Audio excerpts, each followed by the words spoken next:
Anyway, well, I'm gonna bring in my next comic. This guy's awesome. You're gonna love him. You may have seen him at your local library. Ladies and gentlemen, clap your hands right now for Spenny Pugliano.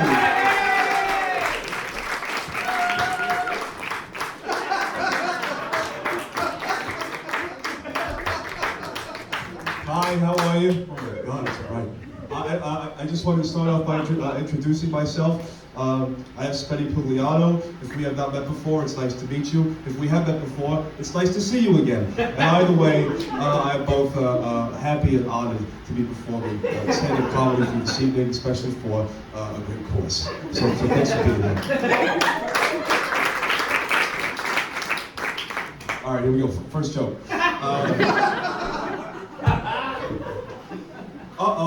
It's a spooky time of year. It's getting spooky. I'm of course referring to Halloween. It's coming around the corner. I wrote this joke like 2 months ago, but I gotta rewrite it. But it's getting spooky. I'm doing some crowd work. Are you getting dressed for Halloween?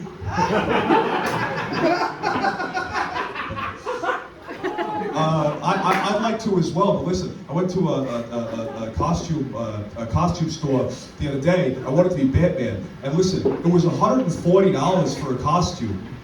It's like so expensive. $140. I don't make that in like 6 months. It's like $140, and then here's the joke. This was funny. So then I say to the guy, listen, $140, what is this costume going to do? Like, actually make me Batman? I actually said it to him. I really said it to him. And he laughed, and we joked, and we like talked for a little while afterwards and had a nice exchange. So I just hope that everyone had a Halloween that was as nice as mine. What else is going on in the news? How about this Elon Musk guy? Richest guy in the world. He has so much money, I can't even believe it. It's like, hey, if I ever met him, I'd say, hey, Elon, how about giving a few shekels to Spenny over here? Shekels is how you say money in Jewish. How about giving a few shekels to Spenny? And then here's a joke. This is an Elon Musk joke that I wrote. Hey, Elon, what are you going to do with all that money? Buy Halloween costumes?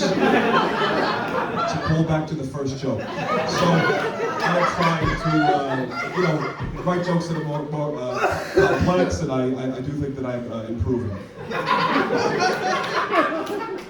This is a funny story. The other day, no, it's not really the other day. It's like a year ago, but the joke is the other day. So, the other day I'm at a bowling alley. Not to bowl. It's free to watch.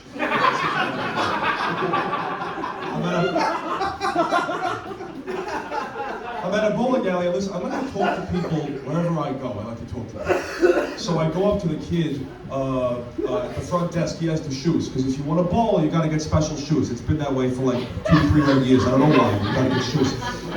So I talk to the kid and I say to him, "Hey, how big do the shoes go? Like what size?" So he says to me, 16. It's a big shoe. And I'm a little bit of a wise guy. I say to him, what if someone comes in and asks for a 17, one size bigger, all right? Then this was very funny. Then this kid says to me, this is the joke. This kid says to me that I would tell him to go play basketball. Because you got big shoes, you're tall. This is a very good example of improv. And the reason why I bring it up is because I'm doing stand-up all over the city, and I gotta be quick like that kid if you want to do stand-up. I'm afraid someone's gonna heckle me or something like that. I'm not gonna be ready. So I thought it would be fun if you guys could heckle me when we're all friends. It's not gonna hurt my feelings. You can go ahead and heckle me, and I'll just like come back quick like with like the bowling alley kid. So whenever you're ready. Nice jacket. Well, that's a compliment. I don't know what's supposed to be. Extra medium. I heard you're stupid. The button's coming off. I'm gonna go with you're stupid.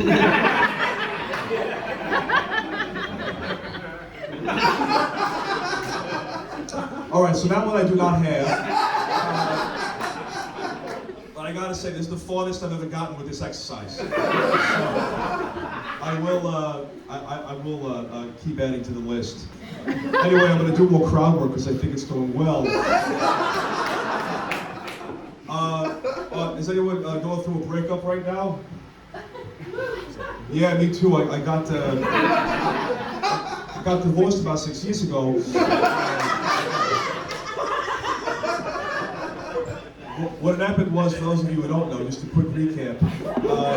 I tried to open up a vaporizer store with my son. The area already had a lot of vaporizer stores. It was saturated. I lost pretty much all of our money. And then my wife, I should say my ex-wife, left me for my best friend. I should say my ex-best friend, Pugliano Leibowitz. Which is funny because listen, my father was Italian, Pugliano. My mother was Jewish. Giuliano's father was Jewish, Leibowitz. His mother was Italian, so it's like a reverse. It's like a bizarro Spenny. You understand? Anyway, he's a dentist and he's having sex with my wife. So listen, it was very difficult for me. I lost pretty much everything. She got the house, she got the Nissan Altima, she got the place, and stuff like that. And then it's like, hello, what do I get? My dead father's jacket? You know? Which I know sounds sarcastic, but I am very grateful to have this. It is technically the only thing that I own. The clothes I borrow from I have a friend from the library, Robin, his little brother Edwin, who is very good at video games. He lives in his abuela's house, who I love, and she always gives me clementines on my way out. She's very, very nice. She fills my pockets. And we're about the same size, so let's borrow clothes. But I got this jacket from my father, and it was his father's before him. So when I woke up from a coma that I was in for 7 years, all that I had was his jacket. I learned that he had passed away. But it was very funny, actually. He left me this note. I thought it was very interesting. Dear Spenny, when I was a much younger man in 1957, I buried about 2 pounds of gold. There was a lot of gold in those days. One day, a very tall man may come looking for it. You have to kill him before he kills you. Now, my father was a very serious man.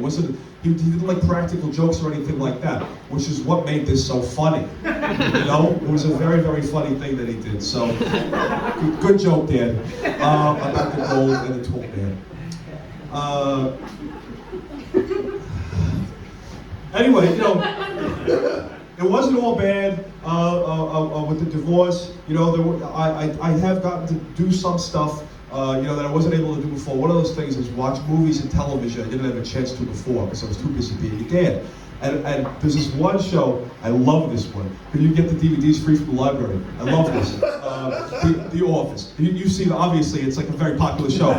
You know, I didn't get a chance to watch it. Now I get, oh my God, this show. If you haven't seen it, oh my God. Like, this show is like, maybe, like, who's the main guy? He's so funny.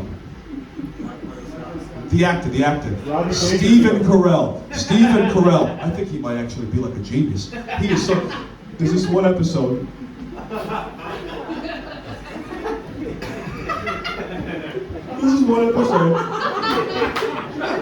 This was really good. Listen, he's in his office. He's the boss. So he's in a smaller office. He's going to go into the bigger office, right? He comes out of they don't like him. The people that work for him, they don't like him. So he comes out of the office and he starts saying all this like crazy stuff, and they're like, they're just sitting there like, who is this guy? So I just think it's great writing. It's a great show. So, you know, so yeah, it's been a difficult few years and everything, but there are little pockets of good things like that, and I think I'm starting to get back up on my feet. And I kind of wrote a song about it that I was hoping to play for you now.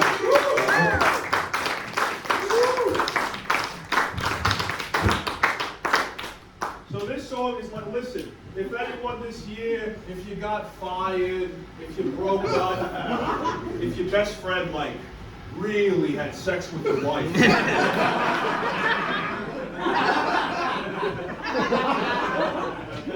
This song is just to show you that it can get better. It just sometimes has to get a little bit weird at first. And it's called I'm Just Fine.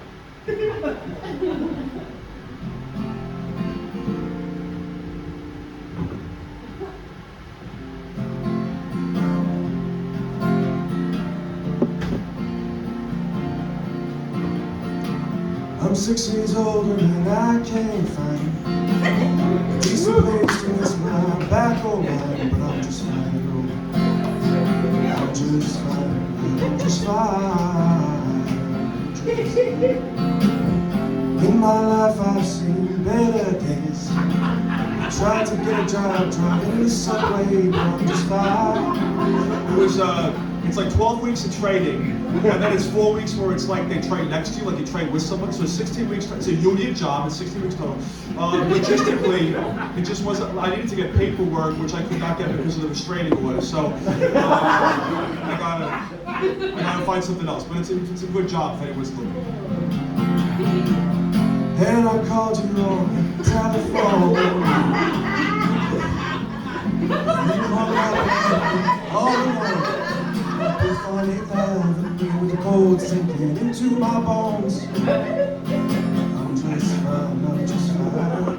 I'm just fine. All I have is this jacket and some dirt from my father's grave.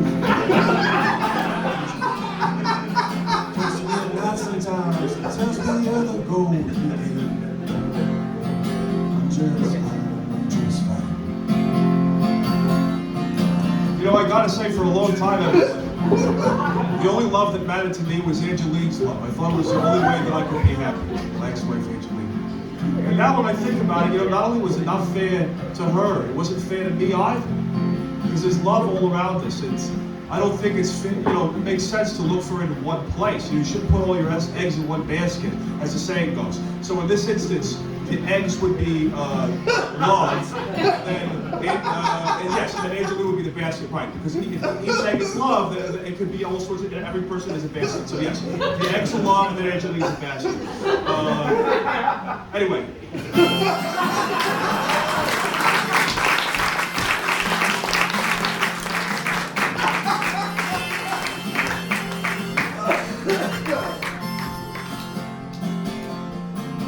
I'm just fine. I'm just fine. As long as I have the love of my friends and I find my father's gold, I'll be